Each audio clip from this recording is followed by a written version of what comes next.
Gordon, you're on. Okay. Right, I'm not going to be that long. We're not on Friday, clearly. But I didn't know what I was doing tonight, so I didn't know whether I was working from PowerPoint or anything like that, so I've got some paper. So I'll work from there. Obviously, start point simply Jerusalem. It's obviously the most famous piece. It's the thing everybody knows, and we know it as that piece of music, and that particular beat, that emphasis, that patriotic fervour and element that goes with it. But there's more to that. And basically, the listing on the BBC webpage today had Blake, Madman or Mystic on top of it, and a whole series of detail about things happening around the country like this that were going on to celebrate his birthday, basically. So I thought we'd look at that idea of defining him. They've got him as Madman or Mystic. Now, I think they're fairly clear. You can see those quite straightforwardly. Mad, outside the standard, outside the mainstream, outside the norm. That's what the artist is. They're the person who sees something other than the normal, sees it in some other way, and advances that skill they've got in some form that we recognise as special. So, he's certainly that. It's been up on the screen all night. You can see very clearly that that's what he is. He's not normal. So, yeah, fair enough. Madman's okay. Then there's the mystic. There's all this strange stuff that we're seeing, strange imagery. Obviously, there's plenty that goes on around the mystic element. We'll leave that one for a moment. Particularly the stuff that comes out of Jerusalem. I don't know if David's got words to Jerusalem here. If he has, I'll just put them up. He may have.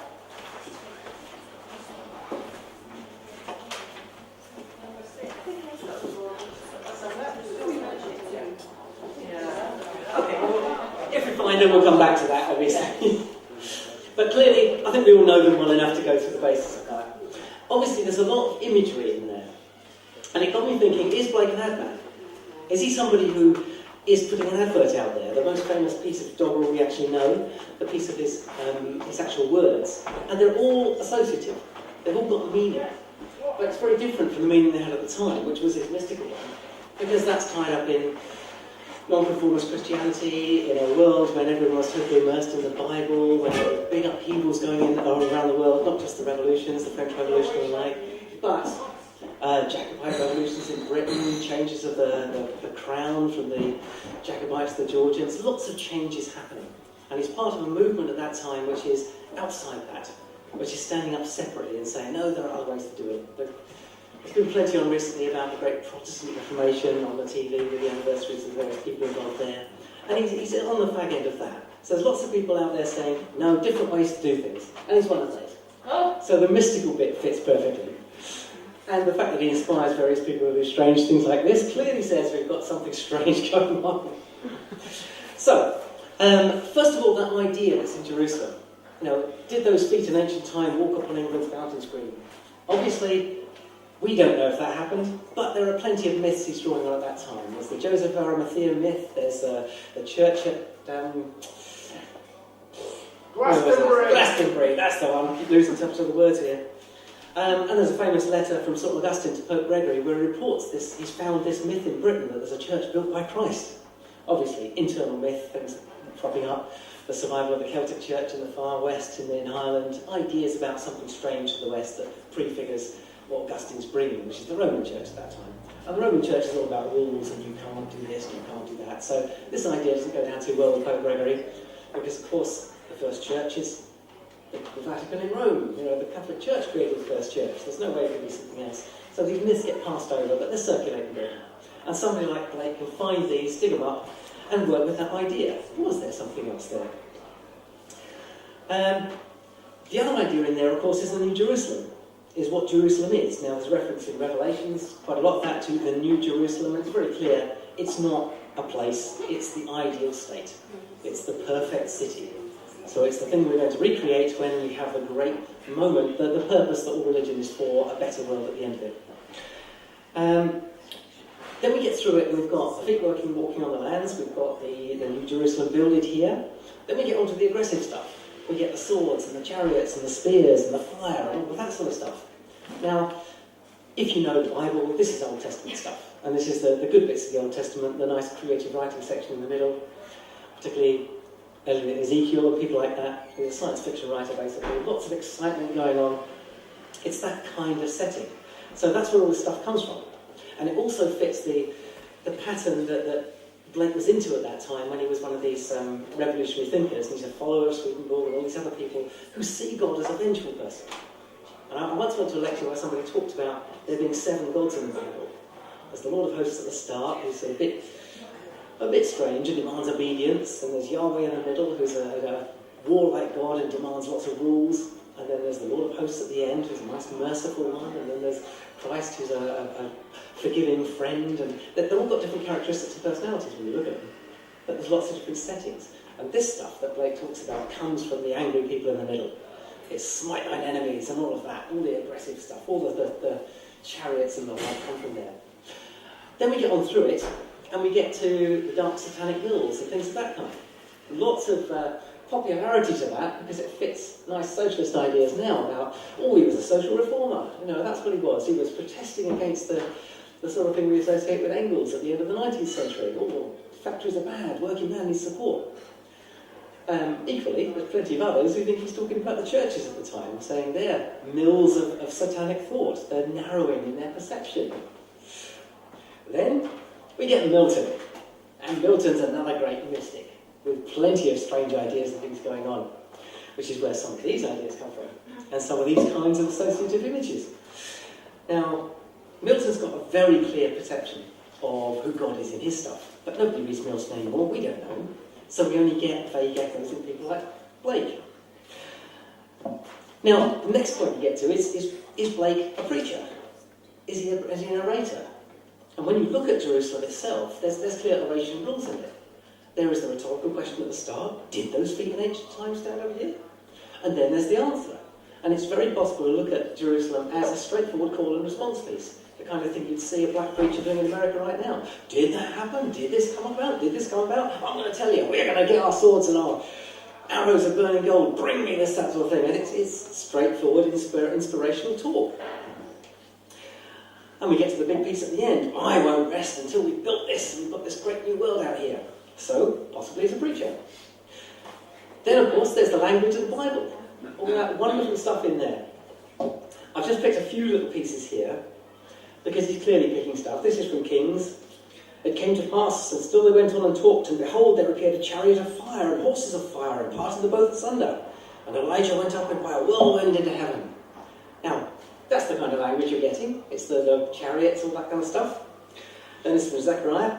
Thus says the Lord, I am returned unto Zion, and will dwell in the midst of Jerusalem. And Jerusalem shall be called a city of truth, and the mountain of the Lord of hosts, the holy mountain. So we're associating mountains and hills with Jerusalem. Plenty of things that people in that time knew, because they knew their Bible well. Well, more than we do. One here from Matthew. Then shall the righteous shine forth as the sun in the kingdom of their Father. There's the lines which will shine forth. He's picking these words because they mean something to the audience of his time. And then one piece from Revelation. And I, John, saw the holy city, New Jerusalem, coming down from God out of heaven, prepared as a bride adorned for a husband. Now, plenty of stuff in Blake about sex and about linking the two sexes together and getting rid of those divisions. But at the heart of it, if you take the Freudian view, he's very concerned with the sexual idea. So, all this stuff's in the Bible. So is he a preacher? Simply picking up on that stuff. Now, all of these are possible, but the one I like best is he a bluesman? Is he actually singing the blues? Now, we've got the call and response pattern. He could easily be doing that. We've got the whole suffering, I'm suffering here, life's not going my way, I'm in a difficult position, which fits what the blues is about. He's an outcast in his own area. It's not quite Babylon he's living in, but he sees it in those terms. And we've got that rhetoric that fits the whole part of the Old Testament, that's the prophet suffering, telling the people how they should do things right, and he's not going to see it himself because he's going to suffer all the way through. That's exactly what it is. Blind Willie Blake, the blues man, so I like that one, certainly. Then we get to the music we know from Jerusalem. What we know is Edgar Elgar's piece. And I was really quite surprised to find it was written in 1916.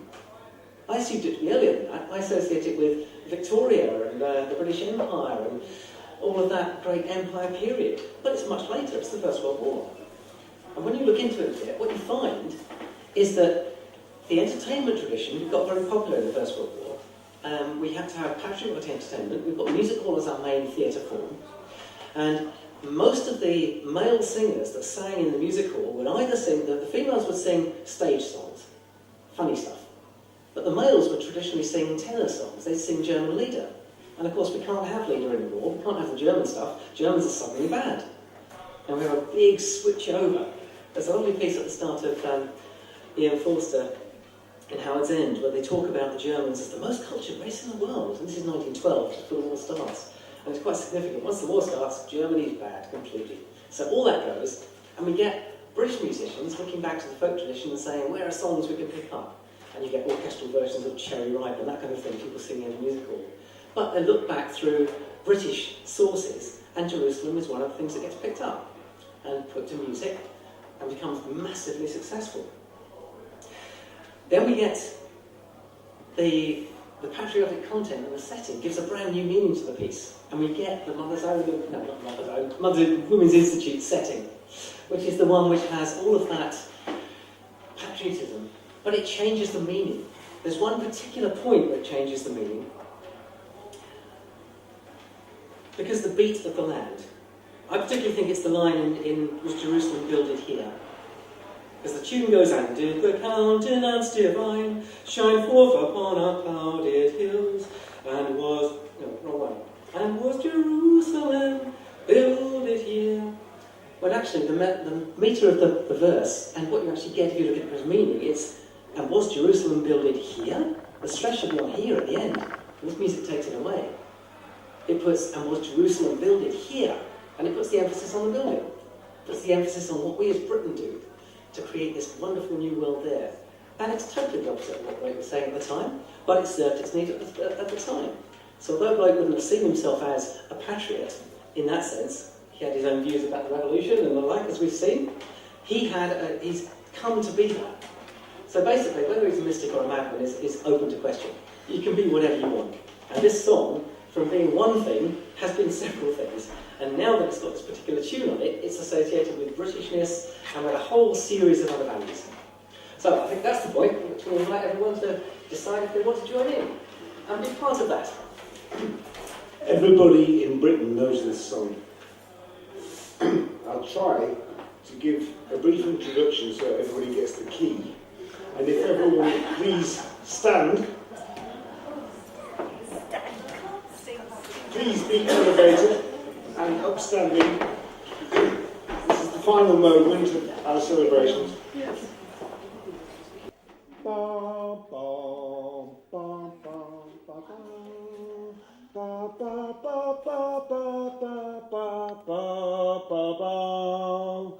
And did those feet in ancient time walk upon England's mountains green, and was the holy Lamb of God on England's pleasant pastures seen, and did the countenance divine shine forth upon our clouded hills, and was Jerusalem builded here among these dark satanic mills?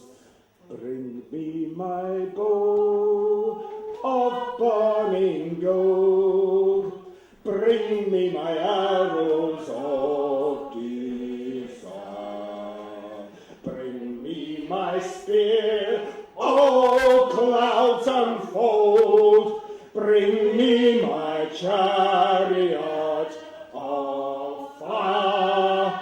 I will not sleep from mental fight, nor shall my sword sleep in my hand, till we have built Jerusalem in England's green and pleasant